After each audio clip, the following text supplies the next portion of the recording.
Ini adalah sebuah kisah tentang seorang ayah yang terinfeksi virus zombie berusaha menyelamatkan bayinya sebelum berubah sepenuhnya. Begini kisah selengkapnya. Langit kota yang dulu bising dan terang, kini mendung abadi, dihiasi asap dan bau kematian yang tak pernah benar-benar pergi. Bangunan pencakar langit berdiri miring seperti raksasa lelah yang hampir tumbang, dan jalanan kosong berlumur genangan darah lama yang menghitam di antara serpihan kaca dan mayat beku. Di lantai 8 sebuah apartemen yang separuh runtuh, seorang pria berbalut jaket militer kusam menempelkan telinganya ke dinding. Sunyi. Hanya suara angin menerobos celah jendela pecah dan napas lembut seorang bayi di dalam dekapan gendongannya. Raka, seorang mantan anggota pasukan elit yang kini hanya seorang ayah, menarik napas panjang. Di pelukannya, bayi perempuan mungil bernama Aruna tertidur pulas, tak menyadari betapa dunia di luar sana telah berubah menjadi neraka. Satu-satunya yang membuat Raka bertahan hidup sampai hari ini adalah anak itu. Di pojok ruangan, ada ranjang bayi yang dibentuk dari tumpukan bantal dan kain lusuh. Sebotol susu formula yang sudah tinggal setengah tergolek di lantai, dan sisa-sisa makanan kaleng tertata rapi, hasil rampokan dari minimarket yang sudah lama ditinggalkan. Mata Raka sembab. Baru semalam, dia bermimpi tentang Dina, istrinya, yang dulunya perawat dan satu-satunya yang selalu tahu bagaimana menenangkan Aruna. Tapi sekarang, Dina hanya ada dalam kenangan. Malam itu mereka berlima, Raka, Dina, Aruna, dan 2 tetangga, berlindung di ruang bawah tanah rumah dinas. Ketika suara jeritan mulai terdengar dari luar, mereka tahu zona aman tak benar-benar aman. Satu persatu digigit, dan Raka hanya bisa membawa Aruna kabur sambil berlumuran darah istrinya yang sekarat. Kembali ke masa kini, Raka membuka laci kecil, mengambil potret keluarga mereka. Potret itu kini lusuh dan sedikit terbakar di ujungnya. Ia menggenggamnya kuat-kuat, menahan emosi. Tiba-tiba suara geraman samar terdengar dari bawah. Insting militer Raka langsung aktif. Ia segera menyelimuti Aruna dengan kain agar tidak menangis. Ia tahu suara itu bukan manusia, bukan binatang, zombie. Raka perlahan berdiri, mengambil parang tumpul yang selalu ia simpan di dekat ranjang. Ia mendekati pintu, menahan napas. Keringat dingin mulai menetes di pelipisnya.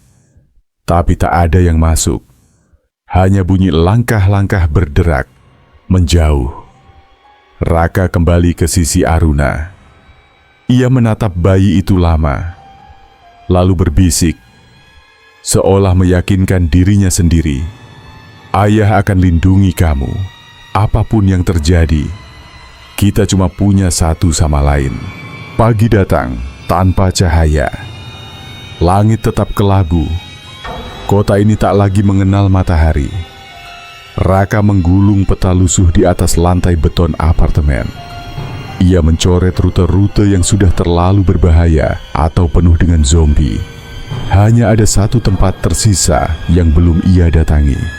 Minimart 21, toko kecil di ujung blok yang dulu dijaga ketat. Terakhir kali ke sana, ia melihat beberapa tentara terbunuh di depan gerbangnya. Tapi stok susu Aruna hanya cukup untuk 1 hari lagi. Raka menatap bayi kecilnya yang baru saja menyusu setengah botol. Tubuh mungil itu mulai kurusan, wajahnya pucat, dan tangisannya malam tadi bukan tangis biasa. Seperti tubuhnya mulai lemah. Dengan napas berat, Raka menyelipkan foto keluarga mereka di balik jaketnya. Ia mengecup kening Aruna pelan, lalu membungkus bayi itu dalam dekapan gendongan dada dengan hati-hati. Ayah cuma sebentar. Kalau ayah nggak balik dalam 2 jam, gumamnya pada dirinya sendiri. Tunggu sampai malam, lalu kamu pergi sendiri. Tapi siapa yang ia harapkan bisa menjaga bayi ini selain dirinya? Minimart 21 tampak sepi dari luar, tapi itulah yang membuat Raka justru semakin waspada. Ia mengendap masuk dari celah belakang yang sebagian sudah jebol. Bau busuk langsung menyergap. Campuran antara bangkai, darah kering, dan daging yang membusuk dalam kaleng. Langkahnya hati-hati. Parang di tangan kanan, senter kecil di kiri. Rak demi rak ia susuri. Susu formula kosong. Hampir semua dirampok, tapi di ujung lorong makanan bayi, ia menemukan satu botol berdebu yang masih tersegel. "Got you," gumamnya lega. Namun saat ia membalik badan, "Bruka!" Sosok membusuk melompat dari balik kulkas.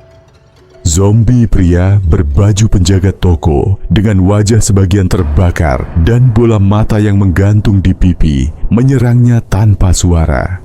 Parangnya terjatuh, tubuhnya terhimpit. Gigi kotor itu mengarah ke lehernya, tapi Raka mendorong kuat-kuat.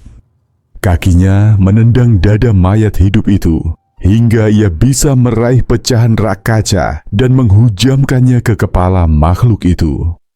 Semuanya terjadi dalam hitungan detik. Tubuh zombie ambruk. Raka berdiri terengah, lalu memeriksa dirinya. Lututnya robek, dadanya lebam. Tapi bukan itu yang membuatnya membeku. Perlahan, ia menggulung lengan kirinya. Dan di sana, tepat di bawah siku, darah, bekas gigitan, segar, dalam. Dunia seperti berhenti.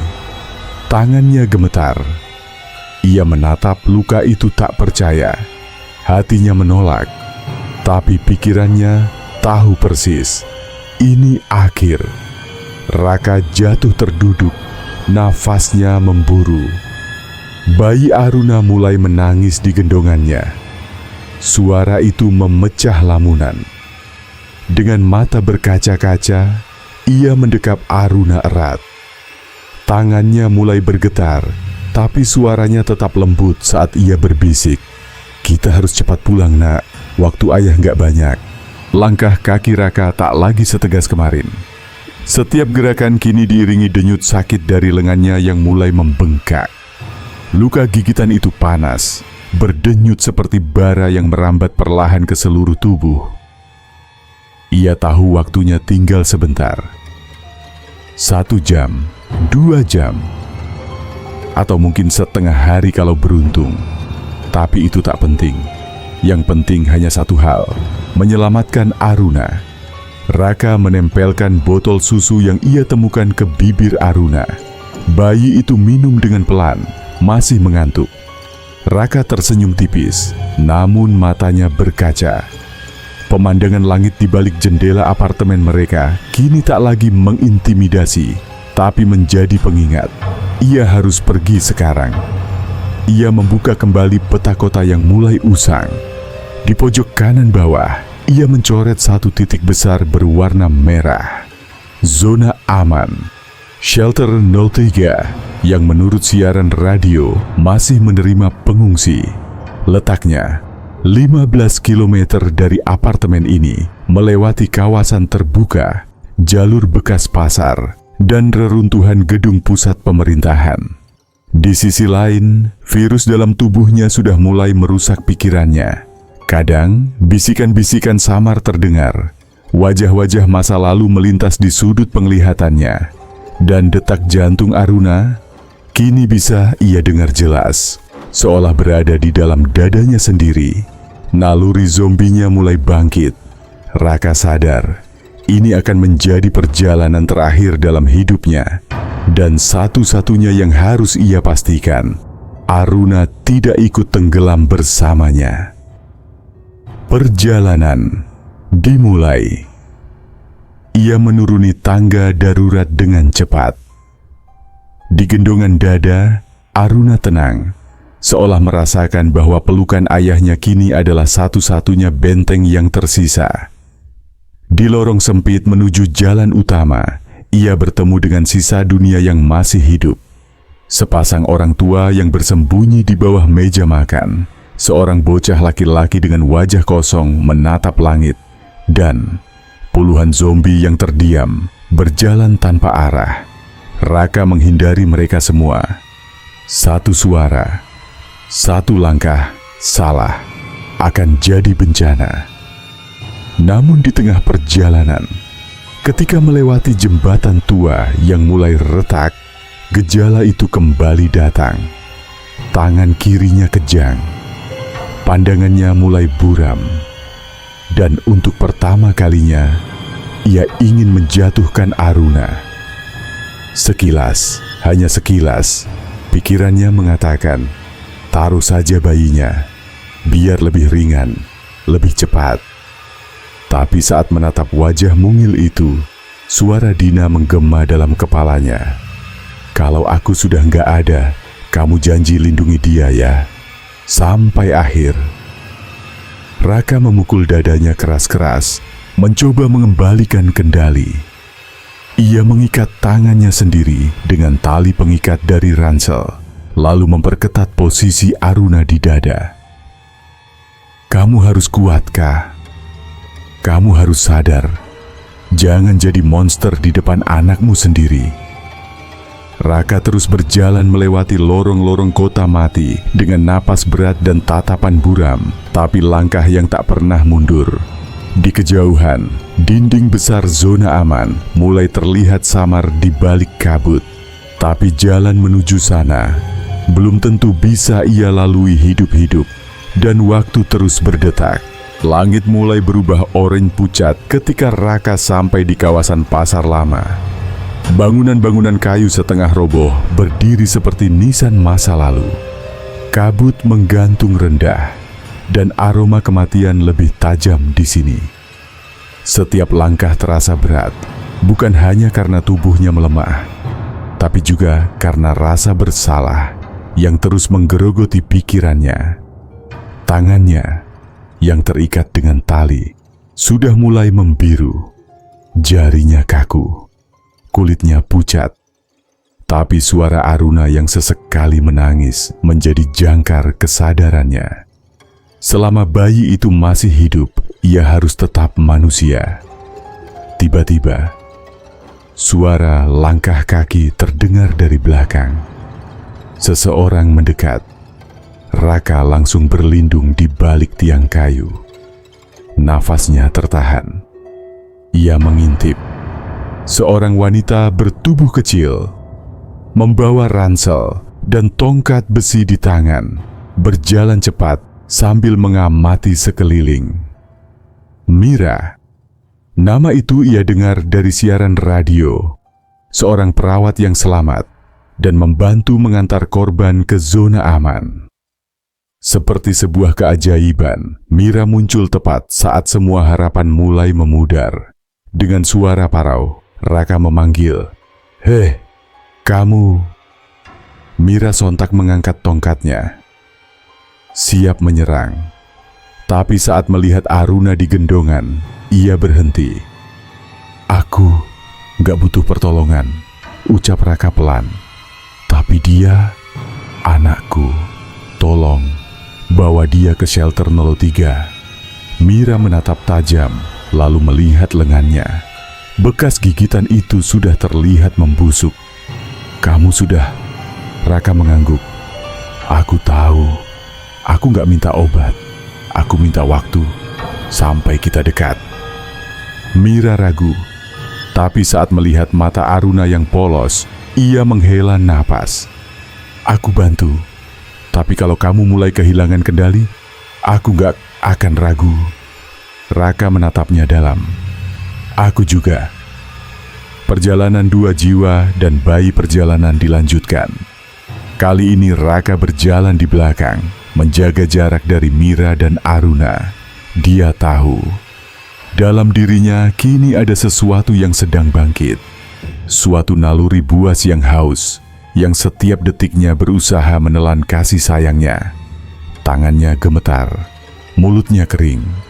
Kadang saat Aruna menangis, Dia merasa ingin mendekat, tapi cepat-cepat ia berbalik, menggigit lidah sendiri hingga berdarah. Langkah mereka semakin berat ketika melewati lorong sempit penuh darah kering dan tanda cakaran. Di ujung lorong itu, seekor zombie raksasa tanpa kaki menyeret tubuhnya menuju mereka. Mira panik. "Jangan tembak, suaranya bakal menarik yang lain," bisik Raka.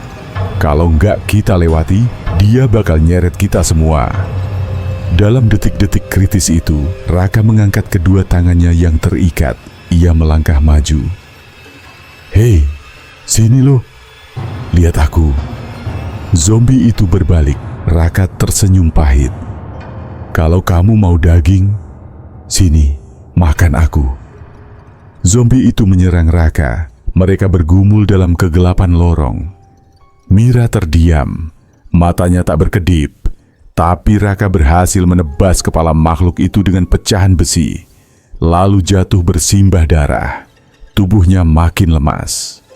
Pandangannya mulai hitam, tapi ia menoleh ke arah Mira dan berkata lirih, "Cepat, sebelum aku berubah." Mira menggandeng Aruna erat, menatap Raka yang kini duduk bersandar. Wajahnya setengah gelap. Matanya makin sayu, tapi ia masih sadar, masih berjuang. Tapi, sampai kapan? Langkah kaki Mira kini lebih cepat. Aruna terlelap di gendongannya, kelelahan setelah menangis lama. Shelter Zoo 3 sudah terlihat di kejauhan. Dinding beton tinggi dengan simbol palang merah besar dan antena radio menjulang ke langit yang mendung. Tapi langkah Mira tak ringan. Ia terus menoleh ke belakang. Raka tertinggal. Ia berjalan limbung. Tangannya sudah sepenuhnya membiru. Matanya mulai menggelap di sekeliling iris. Dan napasnya berbunyi berat, sesak, seperti menahan teriakan dari dalam dadanya. Beberapa kali ia terjatuh. Beberapa kali juga ia bangkit. Bukan karena kuat, tapi karena janji. Janji kepada Dina dan janji kepada Aruna, yang kini mungkin tak akan pernah mengenalnya sebagai ayah. Sekitar 500 meter dari gerbang shelter, Mira berhenti. Mereka harus melewati sebuah lapangan luas yang kini dipenuhi puluhan zombie terseok-seok, berdiri diam seperti patung mengintai. Di tengah lapangan, mobil pick-up tua terguling. Dengan jerigen bahan bakar masih tergeletak di dalamnya. Mira berbisik, "Kita nggak akan bisa lewatin mereka tanpa gangguan." Raka berdiri di sebelahnya, terdiam sejenak. Lalu ia melepaskan gendongan dari tubuhnya dan menyerahkannya pada Mira. Tangannya gemetar saat menyentuh pipi Aruna. "Aku bisa tarik perhatian mereka," gumam Raka. Lebih kepada dirinya sendiri. Mira menahan lengan Raka.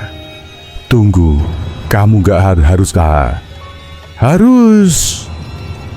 Raka menatap Aruna untuk terakhir kalinya. Bayi itu tenang dalam tidur. Tak tahu dunia akan kehilangan satu-satunya pria yang mencintainya tanpa batas. Pengorbanan Raka berlari. Tubuhnya lunglai tapi langkahnya cepat. Ia mengambil jerigen dan melemparkannya ke dekat gerombolan zombie, lalu menyalakan korek api terakhir dari saku jaketnya. "Woi, sini makhluk sialan!" Para zombie menoleh serempak.